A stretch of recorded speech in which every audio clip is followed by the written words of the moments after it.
A strong CV is your gateway to success when job hunting. It's the very first impression that an employer will have of you, so you need to make sure it impresses. This video guide will show you how to write a winning CV that will get you noticed by recruiters and employers, and land you plenty of job interviews. Here at Standout CV, we've helped hundreds of thousands of people to land their dream jobs, and hopefully the advice in this video will do the same for you.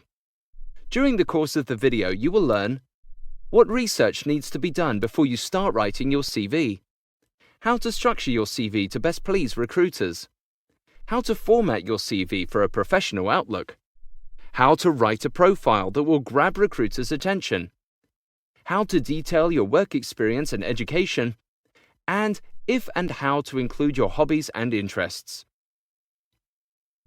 The biggest mistake that job seekers make is failing to research their target roles before writing their CV. If you don't know what skills and knowledge your potential employers are looking for, it will be difficult to write a CV that impresses them. So, before you start writing your CV, you need to hit the job boards and browse through lots of relevant job adverts in your industry. Take note of the candidate requirements that keep appearing and make a list of them. Focus on hard skills such as industry-specific skills, IT system knowledge, languages, and qualifications. Don't worry too much about soft skills like communication, teamwork, and problem solving. Soft skills are great to have, but they are applicable to most jobs, so you need to focus on hard skills in your CV. Once you have a list of the most in-demand skills and knowledge for your target roles, you know exactly what to focus your CV around. This preparation will make the task of writing it much easier for you. The structure and format of your CV will define its overall outlook and determine how the document will be read. Your CV should look flawlessly professional and should be easy for busy recruiters to navigate and find the information they need. Firstly, you should use a word processing program like Microsoft Word or Google Docs to create your CV. They are very easy to use and are the globally recognized format for CVs across all industries. Here's an overview of how to format your CV. Keep the format simple by sticking to a clean and crisp font that can be easily read. The color scheme should also be basic. Black text on white background is best. Don't be tempted to use fancy fonts and wacky color schemes in a bid to stand out. This will look unprofessional and could make the CV difficult to read. There is no set-in-stone rule around CV length, but 2 pages of A4 is usually enough to tell your story without boring readers. Just remember that recruiters and hiring managers sometimes see hundreds of CVs a day, so try to keep it concise if you want to hold their attention. Use bold headings to divide the sections of your CV. This will help recruiters to navigate it when skim reading. Once you have a format for your CV, you need to structure it in a way that draws attention to your most valuable skills and creates a pleasant reading experience. This is a brief overview of how to structure your CV before we delve into the details of each section. Your name and contact details should sit at the very top of your CV so that recruiters can easily see how to contact you. Your CV profile or personal statement is a brief introductory paragraph that summarizes your abilities and aims to grab recruiters' attention when the CV is first opened. A bullet-pointed list of your most relevant skills provides a snapshot of your offerings as a candidate. Your work experience should be listed in reverse chronological order to showcase your ability to apply your skills in the workplace.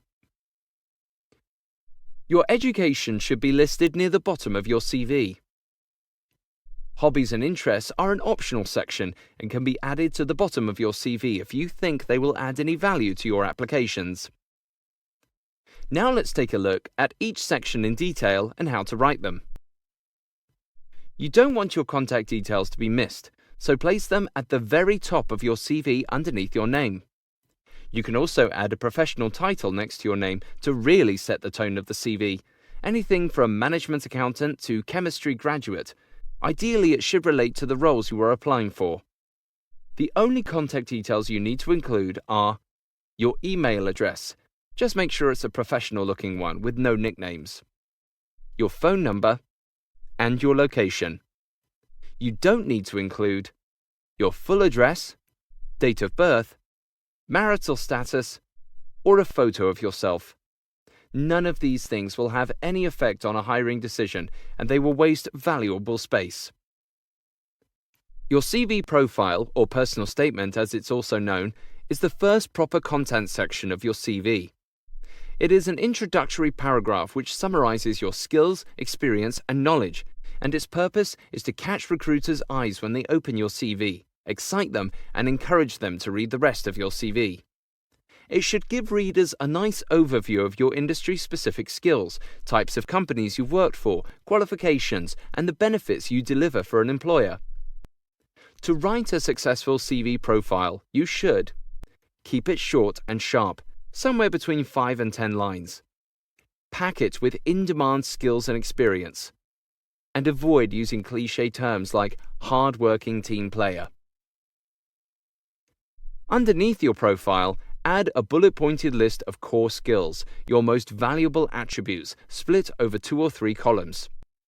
Keep the points under 3 words ideally, so that they jump off the page and create a snapshot of your offerings, which can be digested in seconds by busy recruiters and hiring managers. It's a great tool for making sure readers stick to your CV and don't skip past it.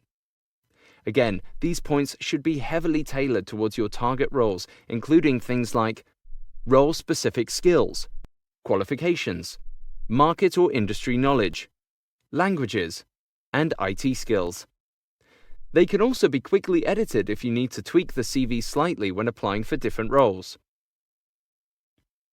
Your work experience gives you a great opportunity to demonstrate your ability to apply your skills in the workplace and prove the impact you make. Your work experience should be listed in reverse chronological order, that's latest to oldest, with plenty of detail in recent roles and less detail in older roles. The reason for this is that employers are more interested in your recent work, as it gives a better reflection of your current capabilities. If you don't have any direct paid work experience, you can also add voluntary roles, school or university work placements, part-time jobs, or any example where you have worked to support a company or organization. When writing role descriptions within your CV, you need to ensure that you make it easy for recruiters to read them and process the information you are trying to get across. This simple but effective structure is a great way to do that. Head each role with the dates you were employed, name of the employer, and your role title. Follow with an introductory line which describes who the employer is, where you sit within the organization, and what the overall goal of the role is. This builds context for readers. Then list your responsibilities in short, concise bullet points. Try to showcase your full skill set and demonstrate how your actions impact the employer. Most importantly, try to round your roles off with impressive achievements that have made big positive impacts for your employer. And try to quantify these achievements with facts and figures where you can to truly show how valuable you can be.